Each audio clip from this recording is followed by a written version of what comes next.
Once you regain your sight, it is very hard to go blind again.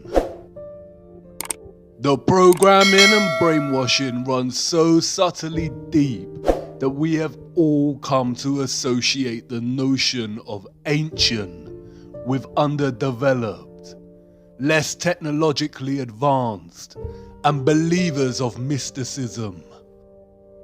Consider the structures built throughout history.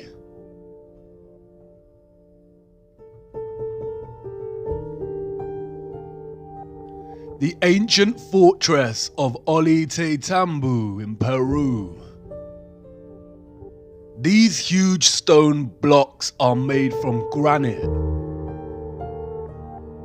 They weigh between 40 and 120 tons, or between 36,000 and 120,000 kilograms. The world record for the deadlift in the weightlifting world is 500 kilograms. So how did the Incas transport this granite to such a high altitude location? Look at the way the stones fit so neatly together like jigsaw pieces. How did they cut granite with such precision?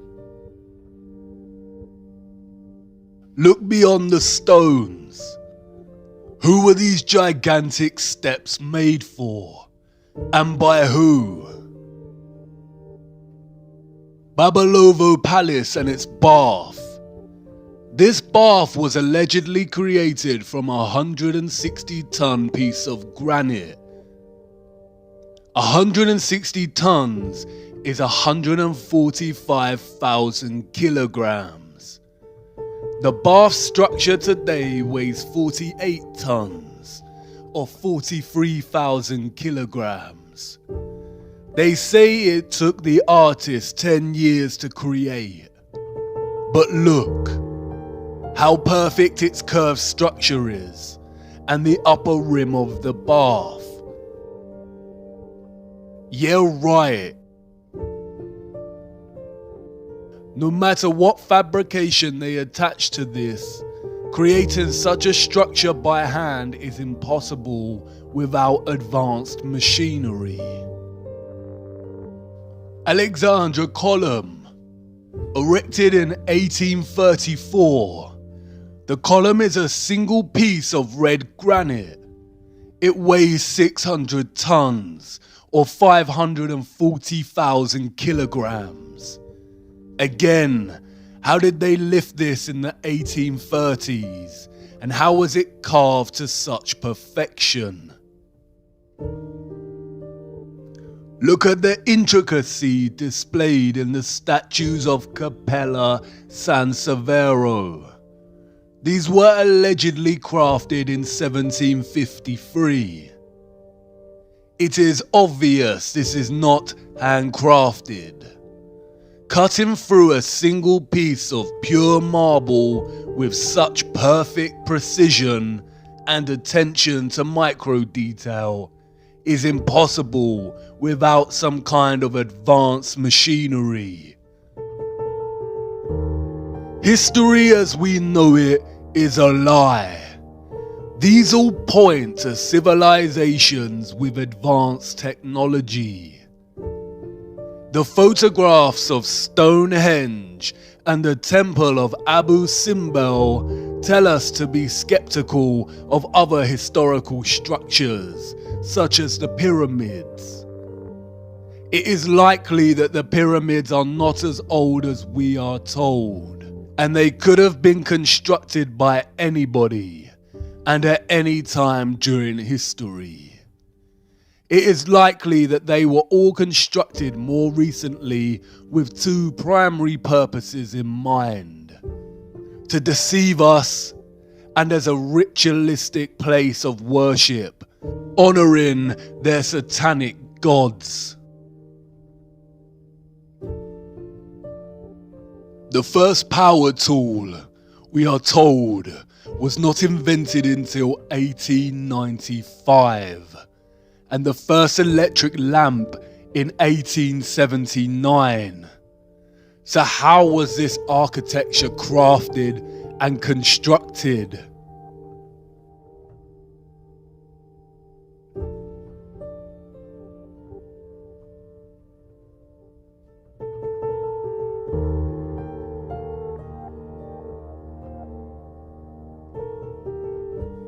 It is so obvious this is not the truth.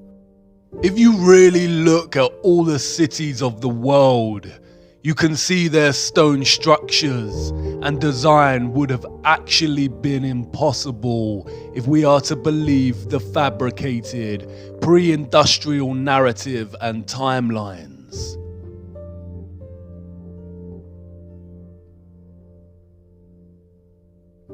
There is an abundance of compelling photographic and structural evidence suggesting that the civilizations of the world experienced a cataclysmic mud flood in its recent history, which buried many cities.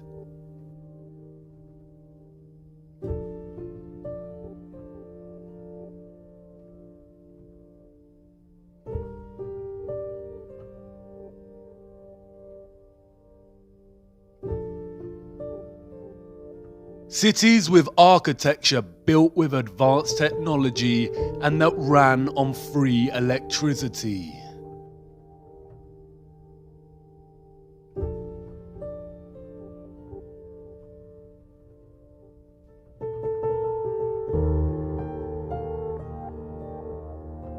There also exists evidence of a worldwide nuclear war somewhere between 1780 and 1815. It all points to an early 19th century worldwide reset through depopulation. We also see old photographs of nigh-on deserted cities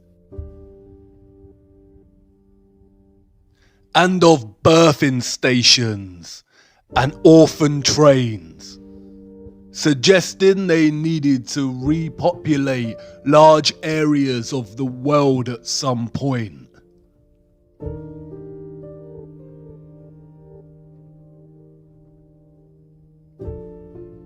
It is likely that a lot of 18th and 19th century culture was designed to program and indoctrinate false history into these children. This is a topic to explore outside of this series, but it all suggests that our history has been heavily edited, timelines distorted and corrupted. The Mandela effect. Why do you think it was so easy for the Rothschilds to rise to power? Were they just really adept at manipulating the financial world? It is very likely that the rise of the Illuminati and the Rothschild banking took place against a different contextual background and much earlier in history. The Napoleonic War is likely a fabrication, and the war in which the Rothschilds came to power was a different kind of war. It is also highly likely that Tesla's story is not entirely true. It seems more accurate that he actually rediscovered free energy, and that's why it was suppressed immediately and not given a chance. It seems very convenient that photography was not officially invented until 1822. Are we advanced today? Yes, we have computers, but look at all the wires. Our infrastructure has not actually progressed. Trains, cars, and planes, in principle, are the same as they were when they were invented. Aesthetics and slight improvements in speed give the illusion of progress.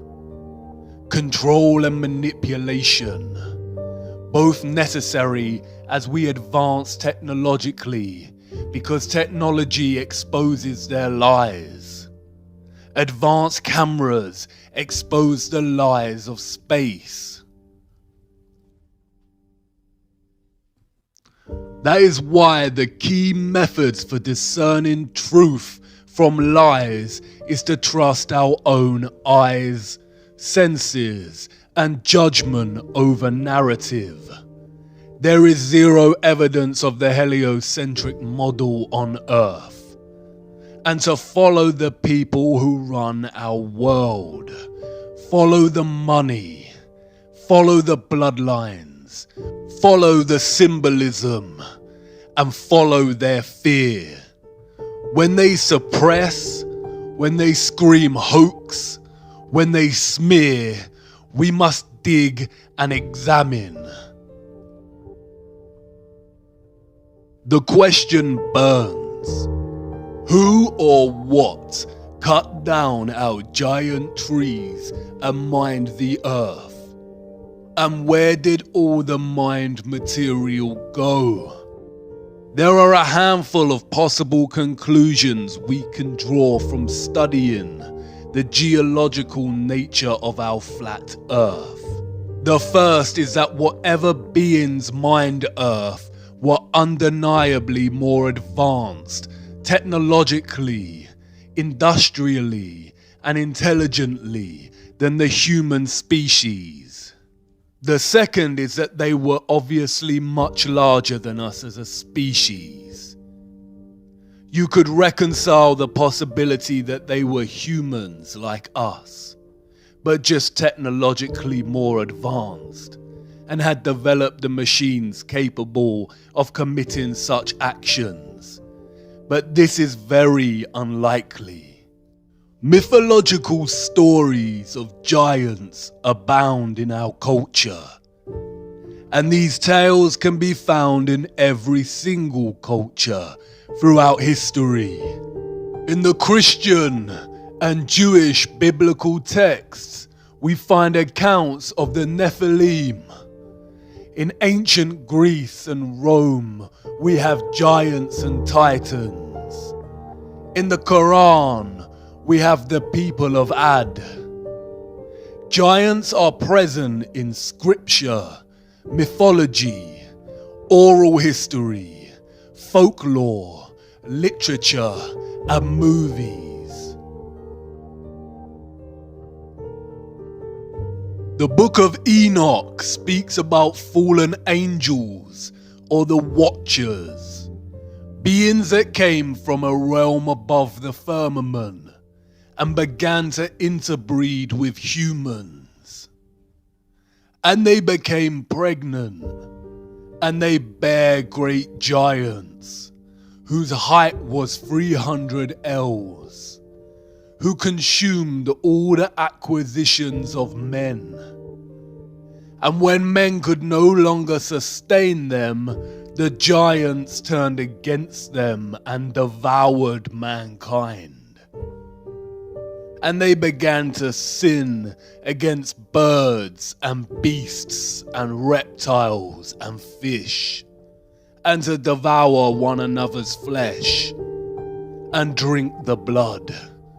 The canonical Bible gives us the same account, this time naming these giants as the Nephilim.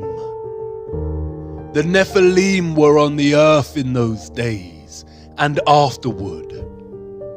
During that time, the sons of the true God continued to have relations with the daughters of men, and these bore sons to them. They were the mighty ones of old times, the men of fame.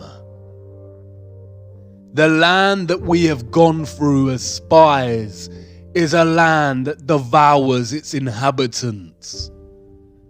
And all the people that we saw in it are of great size. There we saw the Nephilim, and to ourselves we seem like grasshoppers, and so we seem to them. It would be naive to think the ancient texts have not been edited, or books of scripture hidden. The Vatican Apostolic Archives are highly secretive vaults containing thousands of texts inaccessible to the public. Even Wikipedia gives credence to the enormity of these vaults, stating that they contain 53 miles of shelving. What is important to remember is that the biblical texts also contain chronicles of their God, of their Lucifer. The deeper you travel down the rabbit hole, the more these texts surprisingly align with the reality of our world and offer insight much better than any corrupted field of science. The Nephilim, we are told, were the nuclear weapon of Satan, full of destruction, wickedness, and corruption.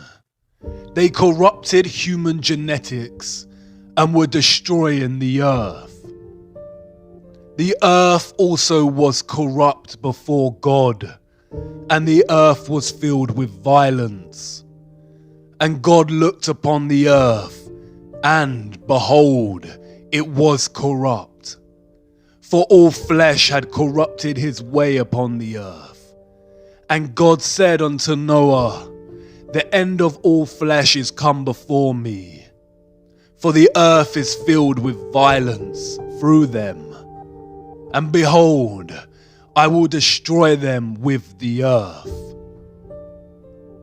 And in those days Noah saw the earth, that it has sunk down, and its destruction was near.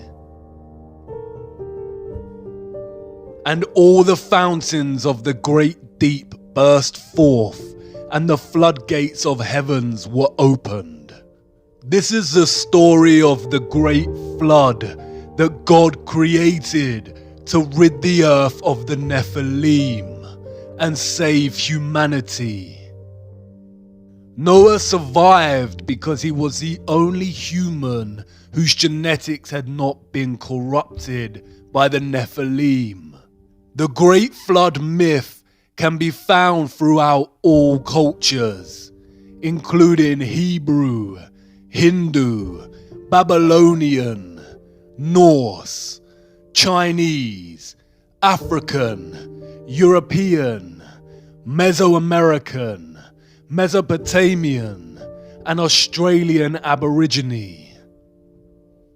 This is the same satanic method of deception we see with the many names of Lucifer throughout cultures.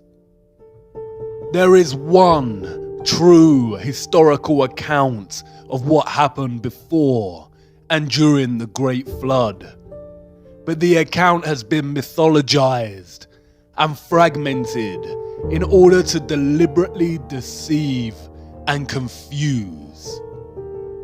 People are less likely to gravitate towards mythology when the scientists are pushing mathematical bamboozlement. The geological and natural world cannot be edited. The truth only suppressed and manipulated through narrative. These wonders provide undeniable evidence of large-scale mining of Earth. They fear us discovering the anomalies, the pieces of history they cannot cover up or overlooked when creating their false narratives.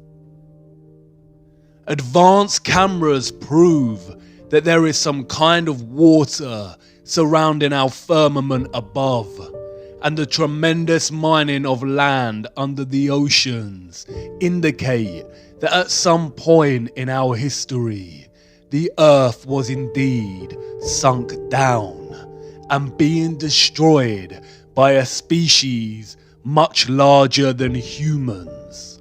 Impact craters are found everywhere. There are 190 spread across Earth. We are told they are caused by debris and meteorites from outer space. But look closer. Any geologist worth their salt would immediately ask the question, where is the remaining meteorite rock? If a meteorite of 160 foot in length crashed into Earth, then where did it go?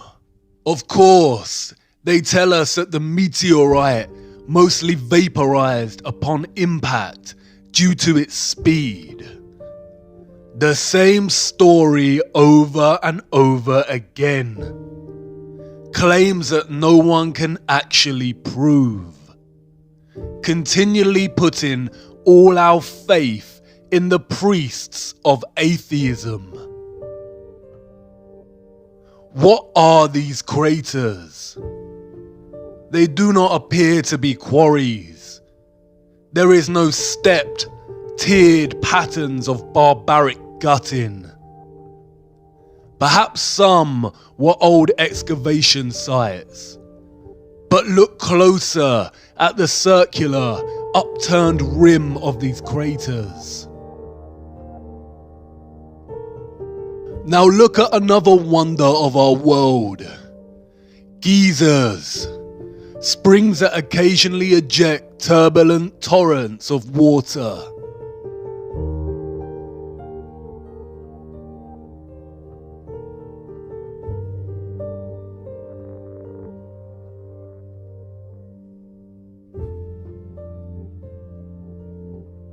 Can you see it? The same upturned edges form from the release of water pressure. There were not oceans on Earth during the Silicon era. It's interesting how some impact craters appear to be flooded, and while others show vegetation growth in the center, most likely from the moisture. As you can see, right in the middle is the opening in which the water comes up from and releases into the air.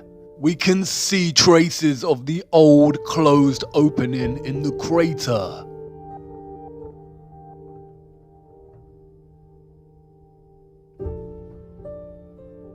The microcosm and the macrocosm. In the biblical model and ancient stories of the Great Flood, the waters came from above as the vaults in the firmament were opened, and from below, from a place called the Great Deep. The Great Deep in the biblical model is not the oceans. The Great Flood rid the world of the Nephilim, and it's possible that it was the waters from the Great Deep that filled the huge excavated land with what's now known today as the oceans. The vast amount of carbon in the atmosphere from the mining then influenced the direction of growth of all the life that followed. There are many recent documented accounts of nations' governments intervening in archaeological digs and discoveries. Many have written extensively about findings that directly contradict the mainstream narrative of humanity's historical geological timeline and challenge the Darwinian narrative of evolution. All figures have been victims of extensive media, governmental and scientific smears, and desperate attempts to debunk and discredit. The scientific priests are always successful in stifling these voices and suppressing their discoveries. One of the most interesting of these figures is Richard J. Dewhurst, whose book, The Ancient Giants Who Ruled America, The Missing Skeletons, and the Great Smithsonian Cover-Up, examines why the various giant skeleton discoveries made by archaeologists were silenced and erased from the official historical narrative.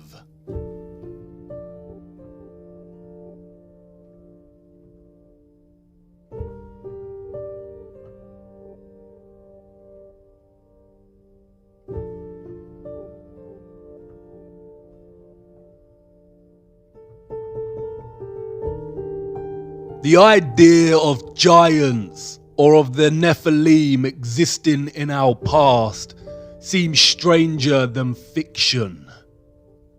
Our satanic matrix programming kicks in, and the immediate reaction is to dismiss. But we have already accepted a very similar natural history, a corrupted half-lie. They've already told us that giants once roamed the earth, but in the form of these. We all know these. And it was a meteorite that supposedly wiped this species out. Can you see how they have corrupted a real truth and told us in their indirect way? Dinosaurs probably did exist, but not in the narrative or timeline they've given us. In a world of enormous silicon trees, there would be so much oxygen in the atmosphere. Because of this, living life would grow to immense heights and sizes. All life back then was a lot bigger than it was today. Because of the oxygen, living creatures would also have lived much longer lives, some for hundreds of years. If giants did once exist, then why lie and hide it from us? Simply because it completely destroys the theory of evolution. It is no secret that Charles Darwin's grandfather, Erasmus Darwin, was a Freemason, as was the entire family's male lineage. Erasmus was not just any Freemason. He was a 33rd degree Freemason, the highest rank of the organization. The number 33 is highly satanic, used throughout their symbolism and rituals.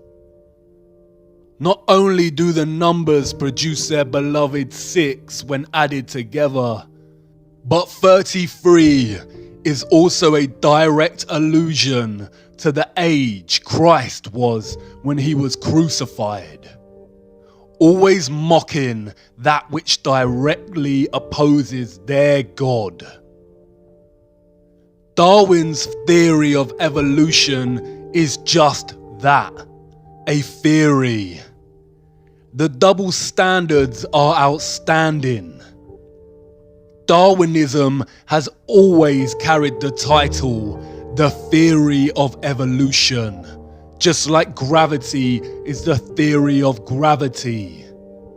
But their scientific theories are forced upon us from birth and taught in our education systems as truths. When a conflicting theory arises, they are usually classified as conspiracy or pseudoscience. We need to wake up. The fact remains that Darwin's theory of evolution has never been proven. Just like gravity, we do not actually witness evolution taking place. There is literally no evidence of species evolving. We just have to have faith that at some point, millions of years ago, it took place. They have never found the missing link between humans and monkeys, and all subsequent militant work by figures such as Richard Dawkins and David Attenborough is nothing more than satanic programming and propaganda. I too was brainwashed by Dawkins' The God Delusion, a stupid mistake. Throughout the last century, scientists have desperately tried to find proof of evolution, enforcing so-called discoveries to the point of invention. They have claimed to have found a jawbone of the missing link, what is referred to as the Piltdown Man.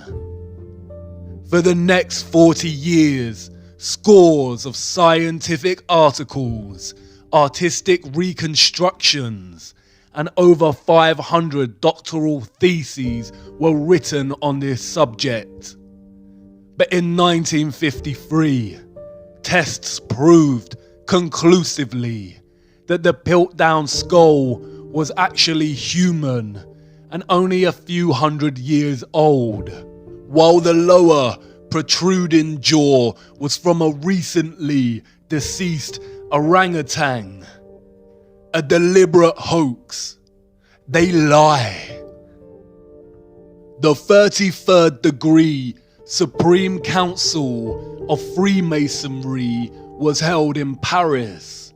Revealed in the minutes of their meeting is their promotion of evolution as science, while they themselves mock the theory. The minutes read, "It is with the scientific theory of evolution in view that we are constantly, by means of our press, arousing a blind confidence in these theories. The intellectuals will puff themselves up with their knowledge, and without any logical verification of them will put into effect all the information available from science, which our agenteur specialists have cunningly pieced together for the purpose of educating their minds in the direction we want. Do not suppose for a moment that these statements are empty words. Think carefully of the successes we arranged for Darwinism. Darwinism had two objectives. The first, to dislocate the notion of creation as a real possibility, much like heliocentrism. And the second, to create social Darwinism, the idea of superior races and social classes, propelling humankind into some false belief that they must succeed and beat all competition. Social Darwinism became one of the driving ideologies behind fascism, communism, capitalism, and eugenics. It is in direct conflict with the teachings of Christ. Real consideration needs to be given to the reality of the Luciferianism at the heart of the entire social, economic, cultural, and historical fabric that governs our everyday world. Real consideration needs to be given to why such evil is being committed to children on a grand scale. A select group of very rich, elite people who also happen to be psychopaths is one thing. But this is more than that. The crux of it is this. Lucifer worship, satanic slave control of the human population, and crimes against children could exist without the need to deceive us with heliocentrism. The fabrication of heliocentrism comes with great risks for the satanic cabal as our own personal technology advances. People are waking up and questioning the narrative. The spell that they cast over us years ago is slightly losing its grip. They are hiding something. Perhaps the source of good, a creator, prophecy, other land. We are their slaves. They continually lie to us, committing crimes against humanity in the name of their Lucifer, while we are kept slaves, making them rich and supporting their twisted democracy. The possibility of other lands and planes of existence that they control or are controlled by is very probable. Whether accounts of the Nephilim are truly accurate, it is not possible to say.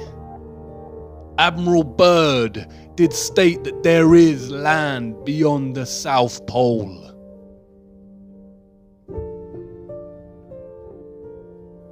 Old maps written off as a hoax or inaccurate show other land, extraterritorial.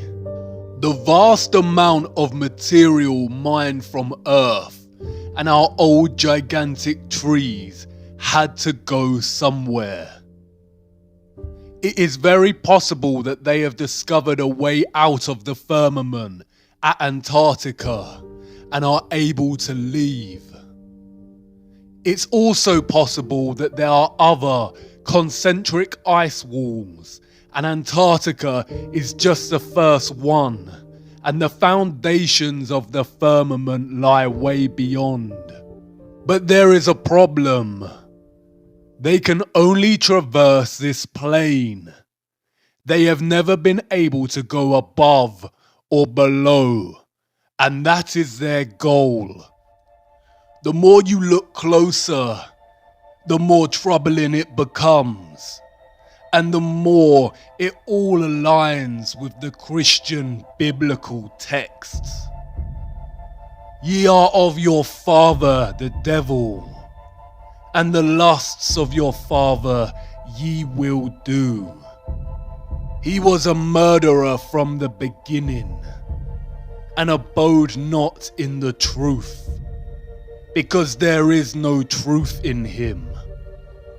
When he speaketh a lie, he speaketh of his own, for he is a liar, and the father of it. Lucifer has always been clear on his ultimate goal. I will ascend above the heights of the clouds. I will be like the Most High. The Tower of Babel, the story on how the different languages of the earth came to be. Nimrod, a Luciferian gigantic king, built the tower to reach up upon heaven, to reach the firmament and be like the Most High. God saw what they were doing and broke the tower and scattered all people over the earth and divided them by different languages so they may not attempt this again. The broken Tower of Babel, the European Union Parliament building, in direct opposition to what God said not to do, unite all nations. The EU, a branch of the United Nations. Our minds programmed and manipulated by the media to think this could ever be a good thing. Union of all, a utopian lie to advance the Illuminati satanic agenda of a one world government. Their new world order, Novus Ordo Seclorum, the uniting of nations under one government, under one world currency, one world military, one world religion, the end goal, all potential threats to their system dissolved, complete control over the human slave species. A new world order. A new world order. A new world order. A new world order. New world order. And a new world order. A new world order. A new world order. A new world order. A new world order. A new world order. A new world order. A new world order. World order. A new world order. As I've told you before, because I love it so much, Novus Ordo Seclorum, a new order for the centuries, for the ages, forever. The international order. Global governance. Global governance. Global governance. Global society. Global influence. And people talked then, in 1990, of a new world order. The reference to the Tower of Babel signals another motive, a more sinister one. Lucifer's goal to ascend like the Most High. They have been trying to breach the firmament for years. Operation Dominic and Fishbowl were attempts to nuke the firmament. Although we weren't able to shatter that highest, hardest glass ceiling this time, thanks to you, it's got about 18 million cracks in it. The mysterious Libyan desert glass, scattered over hundreds of kilometers in the Sahara Desert. This mysterious glass puzzles scientists. Some theorize that it is formed from nuclear explosion.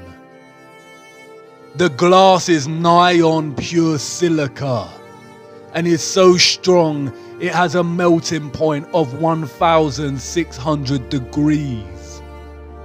Crystal remains. But of what? The trees? Maybe not. How many cracks did she say are in the firmament? This didn't always share the same name with a chocolate bar. Those before us called it the Great Rift. The ancient Greeks said it was a great path of destruction left by Phaeton, who tried to guide the chariot of Helios, the sun god, across the sky and lost control before being struck down by Zeus's lightning.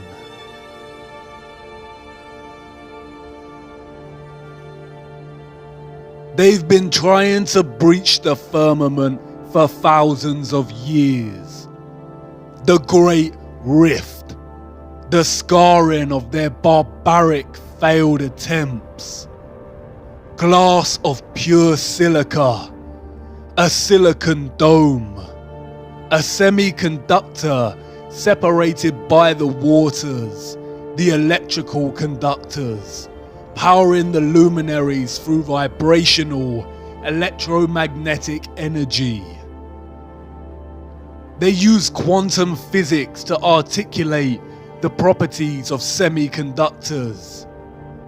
They call it the crystal lattice, the description of atoms, ions, and molecules in crystalline matter. Look at a crystalline lattice. Hexagons. Look at the atomic structure of the lattice, the hexagon and the cube. The crystalline unit cell of the cube is the most common shape found in crystal. What do they know?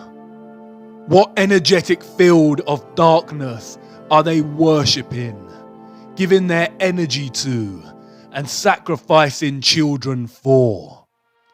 And then there is this. They are doing it right now while we sleep. CERN. The Large Hadron Collider. This is the world's largest and highest energy particle collider and the largest machine in the world. They are in search of the Higgs boson particle to prove the Big Bang and to understand the nature of dark matter and black holes. All lies. Look at CERN's logo. 666. Do you remember the ritual that was filmed at CERN, located on the border of France and Switzerland? Shiva the Destroyer. The same symbol adorns the boardroom of the World Health Organization. The World Wide Web was invented here at CERN. 666. Look at the dance opera they put on to celebrate the opening of this.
These are supposed to be scientists.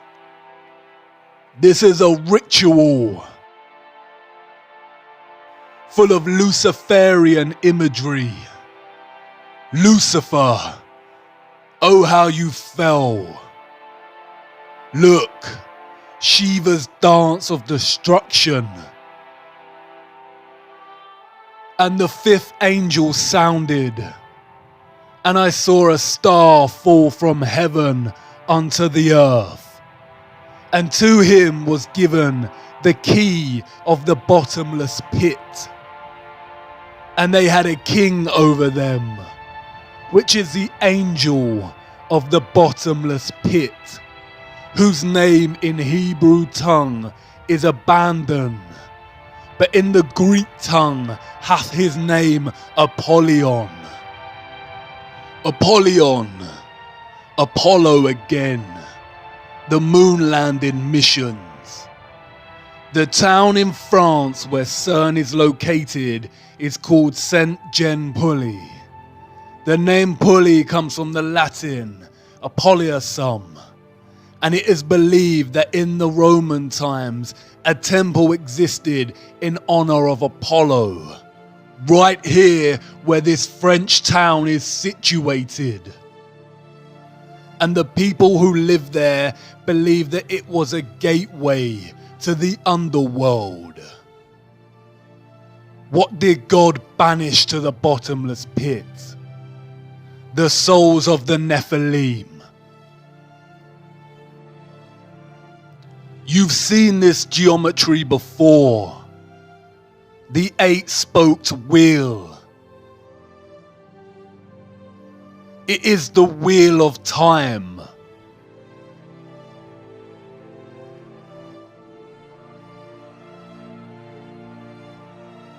Controlling and distorting time and space.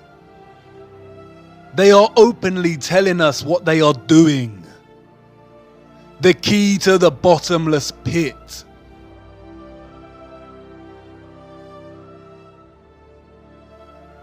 They are trying to open a portal to another realm or bring something out into our realm. The bottomless pit. They are trying to let something out. And the Pope is ready to welcome extraterrestrials.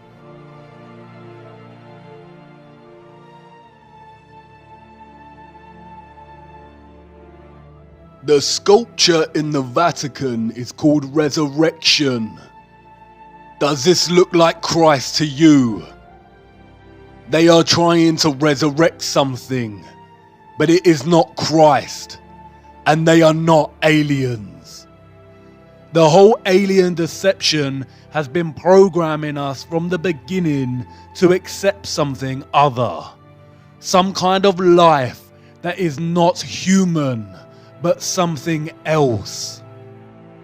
Look at the satanic symbolism at the ceremony dedicated to the opening of the Gotthard Tunnel in Switzerland. This was put on by CERN.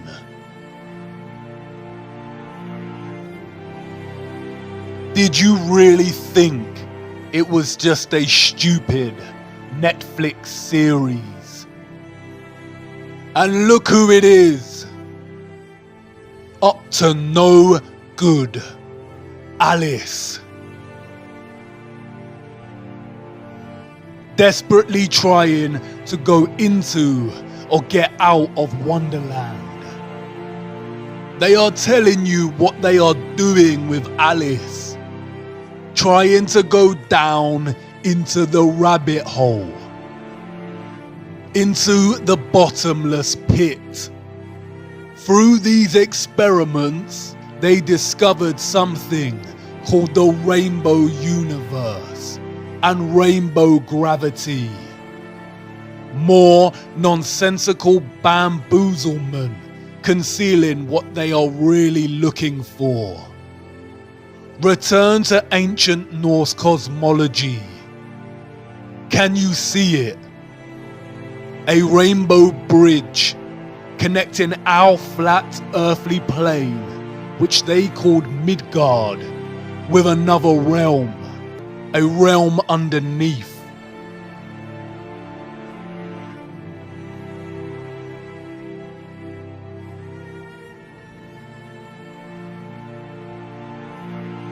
You did not notice the enormous trees before, did you?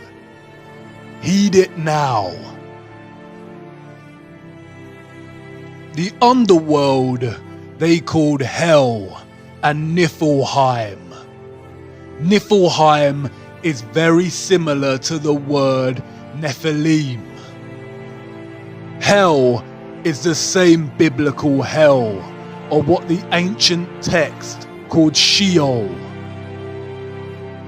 The Rainbow Bridge also connects to Valhalla, the city of Asgard, or what is known as heaven. A path to ascend to the Most High. It doesn't matter if you cannot move beyond your programming to conceive this as a real possibility. It doesn't matter if you believe in it. What matters is that they do believe in it, and they rule and own you. Stranger than fiction, a paradox. The deeper down the rabbit hole, the more upside down everything becomes. and yet it all starts to make sense. Do you understand the enormity of their lies? The human slaves of Earth, being fooled into thinking they are a random product of coincidence on a lonely rock. Learning this at such a young age and never giving it another thought. Fed to the brim with Hollywood fantasy movies so the actual world lost its colour. Their spirituality denied, the truth of good and evil denied, any chance of living a life of righteousness replaced with the satanic worship of materialism and debased Darwinism, and all the while their masters, the cult leaders, are desperately trying to bridge realms and ascend from this plane to the Most High. What will it take to wake humanity? While they are sleeping, this is happening. The tower is being rebuilt, and the little freedom we had to begin with is vanishing. The dawn of their new world order is coming.